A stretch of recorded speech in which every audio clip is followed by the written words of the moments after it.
नमस्कार, welcome to पर्व study zone. दोस्तों, हम सभी यूपीएसआई की वैकेंसीज़ का बहुत दिनों से इंतज़ार कर रहे थे और यूपीएसआई की वैकेंसीज़ निकल चुकी हैं। तो ये जो हमारा वीडियो है, ये यूपीएसआई में पूछे गए गत वर्षों में पूछे गए प्रश्नों पर आधारित है। साथ ही सभी प्रकार की प्रतियोगी परीक्षाओं के लिए भी अति महत्वपूर्ण प्रश्न हैं ये। तो चलिए शुरू करते हैं अपना वीडियो। हमारा पहला प्रश्न है, नाभिकीय रिएक्टर की खोज किसने की? तो 4 ऑप्शन दिए गए हैं आपके सामने। इसमें ऑप्शन बी सही हो जाएगा, एनरिक फर्मी।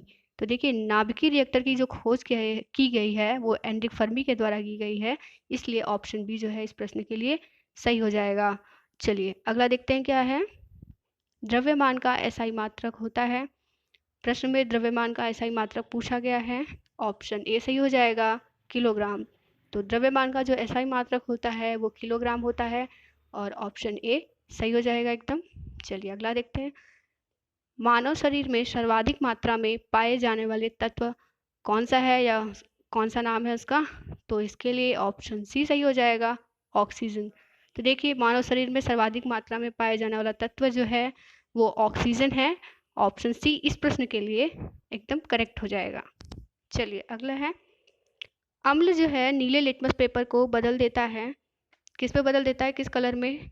तो इसके लिए ऑप्शन डी सही हो जाएगा, नीले से लाल। जो अम्ल है ये नीले लिटमस पेपर को लाल में परिवर्तित कर देता है। और हम सभी जानते हैं कि पीएच स्केल से हम किसी भी पदार्थ के अम्लीय, क्षारीय या उदासीन होने की मतलब गणना करते हैं। तो देखिए, जब कोई भी पदार्थ 7 से नीचे होता है, जब उसका पीएच 7 से नीचे होता है तो वह अम्लीय होता है। 7 होने पर उदासीन और 7 से ऊपर होने पर वह क्षारीय होता है। फिलहाल यहाँ पे पूछा गया है लिटमस पेपर का कलर क्या कर देता है, तो ऑप्शन डी सही हो जाएगा, नीले से लाल। चलिए अगला है, हाल ही में विश्व कैंसर दिवस कब मनाया गया? तो ऑप्शन ए सही हो जाएगा, 4 फरवरी।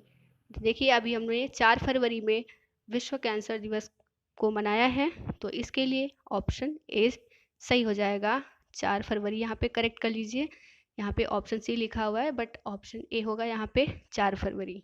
चलिए अगला है, हाल ही में किसे राष्ट्रीय सुरक्षा परिषद के अध्यक्ष के रूप में नियुक्त किया गया है? तो इसके लिए ऑप्शन ए सही हो जाएगा, एस एन सुब्रमण्यम।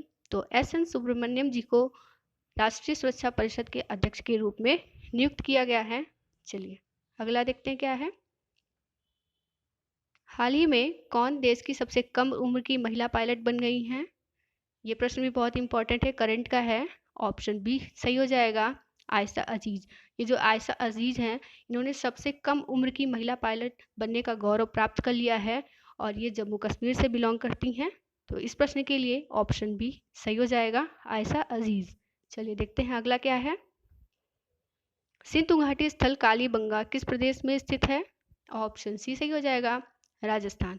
तो जो कालीबंगा है सिंधु घाटी क्षेत्र का जो स्थल है, ये ऑप्शन सी सही हो जाएगा, राजस्थान में स्थित है।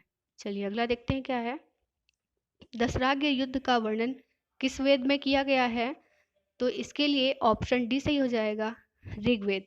दशराग्य युद्ध के बारे में जो वर्णन किया गया है वो ऋग्वेद में किया गया है। ऋग्वेद में भी 7वें मंडल में इसका जो है वर्णन किया गया है। चलिए अगला देखते हैं क्या है। पाटलिपुत्र के प्रशासन का वर्णन किसमें किया गया है? तो ऑप्शन ए सही हो जाएगा, इंडिका। इंडिका जिसे मेगास्थनीज ने लिखा था और इस प्रश्न के लिए ऑप्शन ए इंडिका सही हो जाएगा। दोस्तों, इस वीडियो में गत वर्षों में पूछे गए प्रश्नों को हमने इंक्लूड किया है, तो लास्ट तक देखिएगा, बहुत ही इंपॉर्टेंट वीडियो है। चलिए देखते हैं अगला क्या है। भारत रत्न किस अनुच्छेद के अंतर्गत प्रदान किए जाते हैं? तो ऑप्शन सी सही हो जाएगा इसके लिए, अनुच्छेद 18। तो देखिए, भारत सरकार द्वारा दिए जाने वाले किसी भी प्रकार के जो पुरस्कार होते हैं उनका वर्णन अनुच्छेद 18 में किया गया है। परंतु इस प्रश्न में पूछा गया है भारत रत्न के बारे में, इसलिए भारत रत्न से संबंधित जो अनुच्छेद है वह 18 इस प्रश्न के लिए सही होगा आंसर। चलिए अगला है, संविधान दिवस कब मनाया जाता है? ऑप्शन ए सही हो जाएगा इसके लिए, 26 नवंबर। ठीक है, तो हर साल हम 26 नवंबर को संविधान दिवस के रूप में मनाते हैं। चलिए देखते हैं अगला प्रश्न क्या है। खालसा पंथ का प्रवर्तन किसने किया? ऑप्शन सी सही हो जाएगा, गुरु गोविंद सिंह। देखिए गुरु गोविंद सिंह जी ने खालसा पंथ की स्थापना की थी, तो इसलिए इस प्रश्न के लिए ऑप्शन सी जो है एकदम सही हो जाएगा। चलिए अगला देखते हैं क्या है। भारत में प्रथम जनगणना किसके कार्यकाल में हुई? तो ऑप्शन बी सही हो जाएगा इसके लिए, लॉर्ड। स्थायी बंदोबस्त की शुरुआत किसने की? Option D, Lord Cornwallis. तो देखिए लॉर्ड कॉर्नवालिस के कार्यकाल में स्थायी बंदोबस्त की शुरुआत की गई। ऑप्शन डी एकदम सही हो जाएगा। अगला है, आधुनिक भारत का जनक किसे कहा जाता है? ऑप्शन सी सही हो जाएगा, राजा राम मोहन राय। तो देखिए राजा राम मोहन जो राय हैं, इन्हें आधुनिक भारत का जनक कहा जाता है। इन्होंने अपने जीवन काल में बहुत से ऐसे काम किए जिसकी वजह से हम इन्हें आधुनिक भारत का जनक कह सकते हैं। जैसे इन्होंने विधवा विवाह को जो है प्रमोट किया, साथ में सती प्रथा को इन्होंने बंद कराने का काम किया, बाल विवाह पर भी रोक लगाई। साथ ही लॉर्ड मैकाले के साथ में मिल करके इन्होंने अंग्रेजी शिक्षा पर भी बल दिया। तो बहुत से अच्छे काम किए जिसकी वजह से इन्हें आधुनिक भारत का जनक कहा जाता है। चलिए अगला देखते हैं।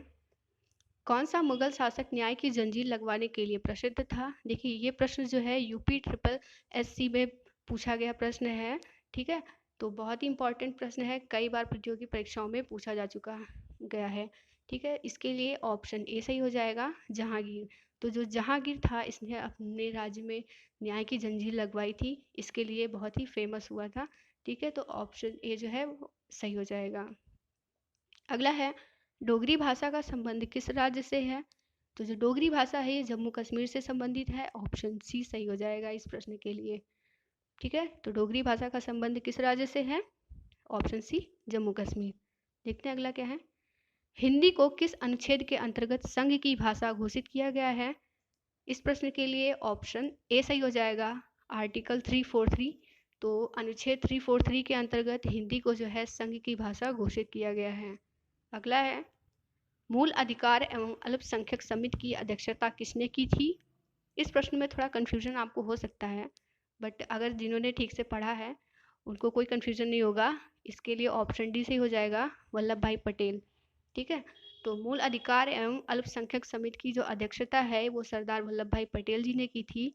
तो कुछ लोगों को भीमराव अम्बेडकर में कन्फ्यूजन हो रहा होगा, लेकिन नहीं, भीमराव अम्बेडकर नहीं। ऑप्शन डी सही होगा इस प्रश्न के लिए, वल्लभ भाई पटेल। चलिए अगला देखते हैं क्या है। संविधान सभा में महिला सदस्यों की संख्या कितनी थी? तो देखिए संविधान सभा में महिला सदस्यों की संख्या जो थी वह 15 थी। ठीक है, तो 15 महिलाएं जो थी संविधान सभा में उसका हिस्सा थी। ठीक है, ऑप्शन सी सही हो जाएगा। चलिए अगला देखते हैं क्या है। संतोष ट्रॉफी किस खेल से संबंधित है? देखिए ट्रॉफियों से रिलेटेड प्रश्न बहुत बार एग्जाम्स में पूछे जा रहे हैं और पूछे जा चुके हैं। ठीक है, तो फिलहाल इस प्रश्न में दिया गया है संतोष ट्रॉफी किस खेल से संबंधित है? ऑप्शन बी सही हो जाएगा, फुटबॉल। ठीक है, तो संतोष ट्रॉफी का संबंध जो है फुटबॉल खेल से है। चलिए अगला देखते हैं क्या है। हाल ही में पद्म पुरस्कार 2021 कितने व्यक्तियों को दिया गया? तो हम सभी जानते हैं 2021 में पद्म पुरस्कारों की घोषणा हो चुकी है और इस बार 7 लोगों को पद्म पुरस्कार दिया जा रहा है। तो इस प्रश्न के लिए ऑप्शन ए जो है एकदम करेक्ट हो जाएगा। चलिए चलते हैं इस वीडियो के अंतिम प्रश्न की ओर। देखते क्या है। मुख्यमंत्री ऑफ द ईयर 2021 से किसे सम्मानित किया गया या किसे घोषित किया गया है? तो ऑप्शन डी सही हो जाएगा इस प्रश्न के लिए, जगन मोहन रेड्डी। तो देखिए जगन मोहन रेड्डी जो है इन्हें मुख्यमंत्री ऑफ द ईयर 2021 घोषित किया जा चुका है। तो दोस्तों आज का हमारा वीडियो यहीं पे ख़त्म हो रहा है। आपको हमारी वीडियो कैसी लगी प्लीज़ कमेंट बॉक्स में ज़रूर बताएं। अच्छी लगी हो तो इसे ज़्यादा से ज़्यादा लोगों में शेयर करें। साथ ही अगर चैनल पे पहली बार है तो प्लीज़ हमारे चैनल को सब्सक्राइब करें, साथ में बेल आइकन को भी प्रेस करें जिससे आपको हमारे लेटेस्ट वीडियोज़ का नोटिफिकेशन मिलता रहे। चलिए मिलते हैं नेक्स्ट वीडियो में, तब तक के लिए नमस्कार।